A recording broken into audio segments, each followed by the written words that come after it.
So let me start the Q&A session by requesting Sanjay sir. Sanjay sir, would you please ask your question?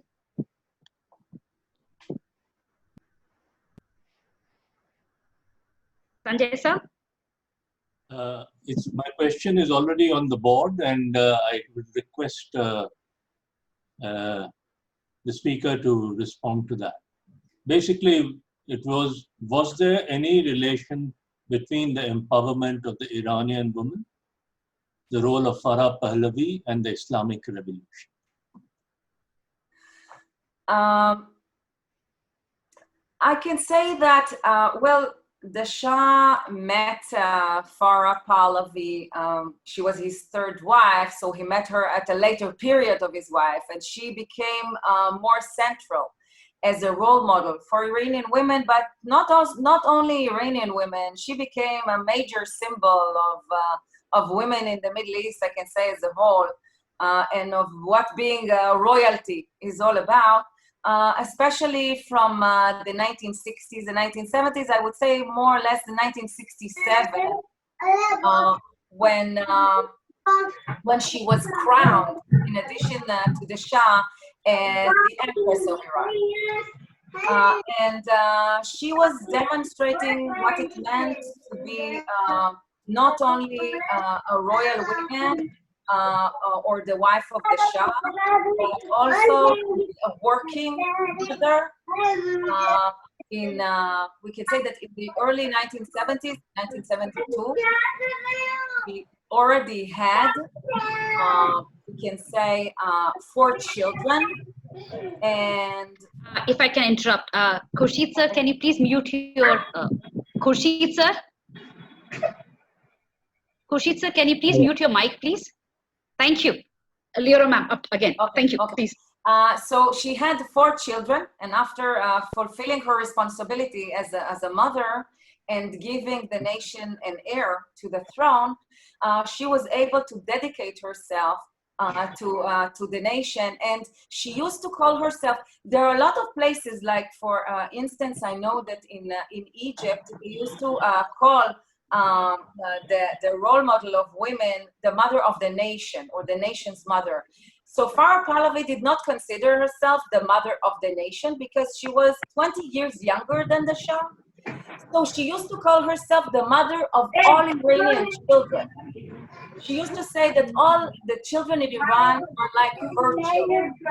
So that gave her a sort of appeal to the younger generation in Iran. And she was also trying to promote herself as a working woman. And this was very unusual in Iran, because I was mentioning earlier that all the women periodicals, it was very important for them to advance female education. And it doesn't matter if it's elementary or higher education. It's the right of women to gain access to information, whether it's a practical information of how to do things or the sciences, okay? But when it came to women's working outside of the house, and someone had to take care of their children. Now, she, as a queen, of course, had a lot of people to help her. But Iranian women that were not queens, most of Iranian women, they did not have help. And here we can see ambivalent attitudes and even controversies about women's employment. And the interesting thing is that we can see a lot of women, not only men. Sometimes men are not very outspoken when it comes to that, but we see a lot of women arguing against women going out of the house and being employed. So it was very interesting to see this dynamic. On the one hand, go and educate yourself, but then you stay at home and you be educated women at the house, not going outside. So coming back to Farah Pahlavi, when you see the queen showing to the entire nation that she's taking national trips to visit the faraway villages, that she's going alongside her husband to visit other countries, then she was trying to promote this idea of independent women going and having their economic independence. But it wasn't on the expense of neglecting their home or their children. So she used to take pictures, a lot of pictures of herself reading a book to her children. And even when she used to go on trips and stay out of the palace, she used to make phone calls to her children, and they show her very close to her children.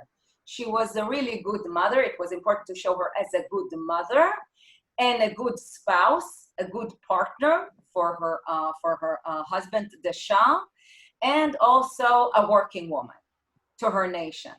So I know it was a long answer.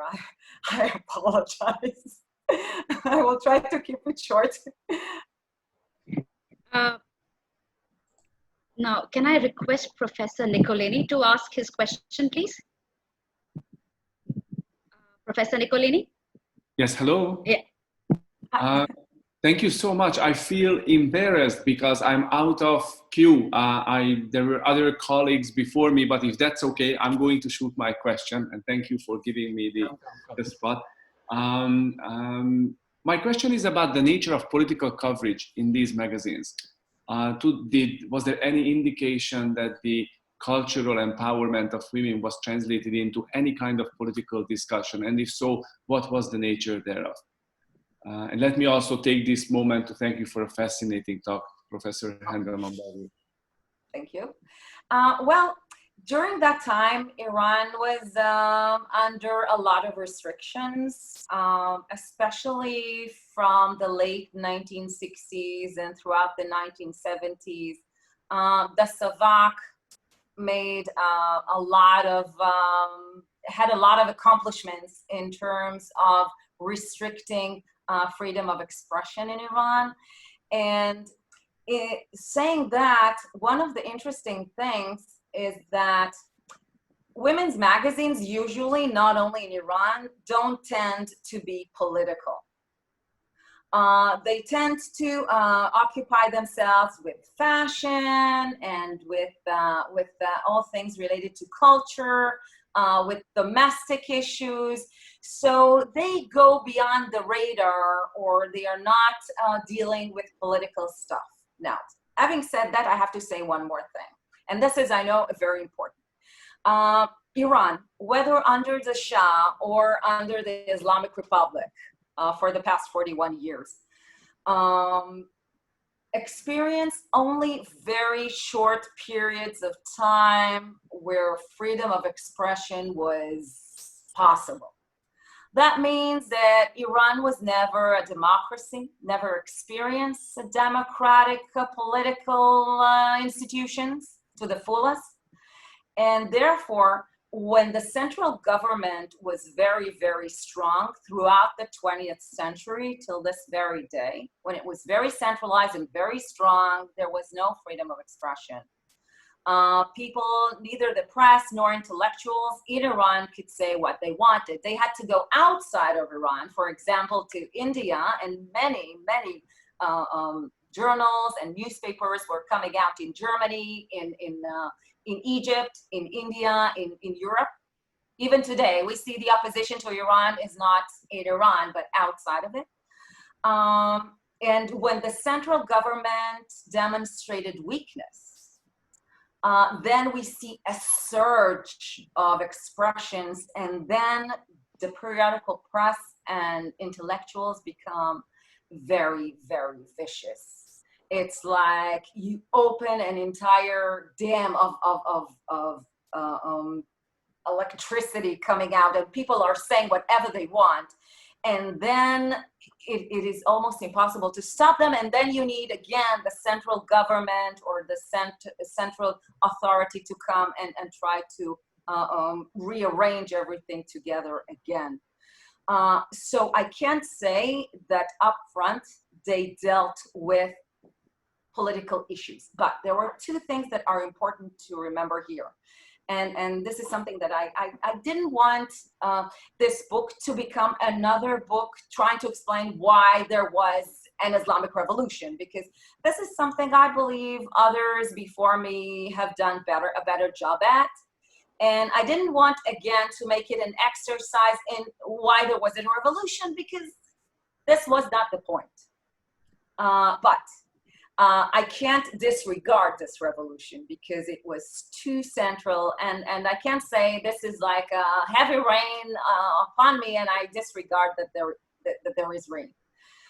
So I would say that there were certain elements. First, by translating foreign sources and foreign media, they were able to contain criticism indirectly about the regime.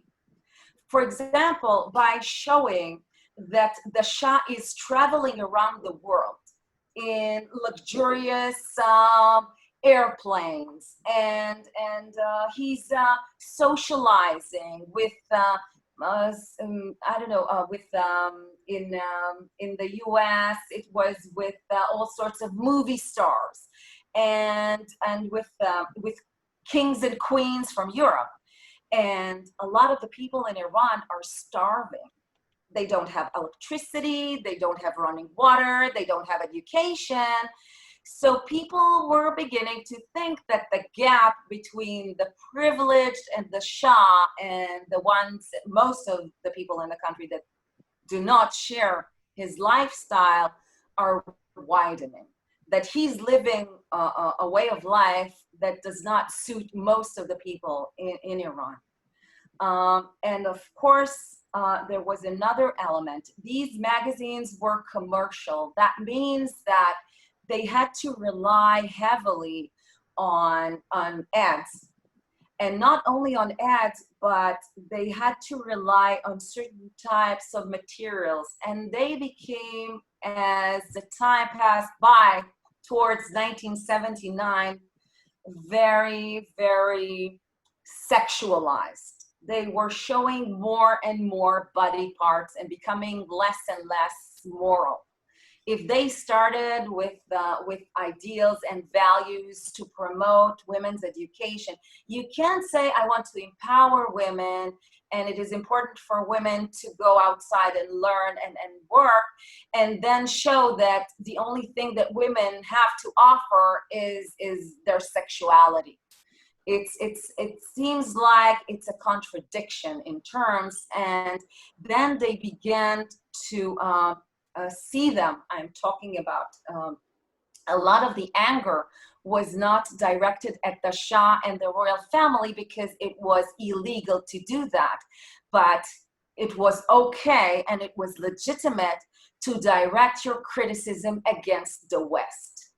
Now here, the Shah was conceived as a Western agent or a capitalist agent or a foreign agent. So attacking these journals for being westernized or for conveying modernization into Iran through sexuality, it was a short line between that and saying, oh, the Shah is to blame, because he was, again, conceived as a Western agent. So they directed everything against the West.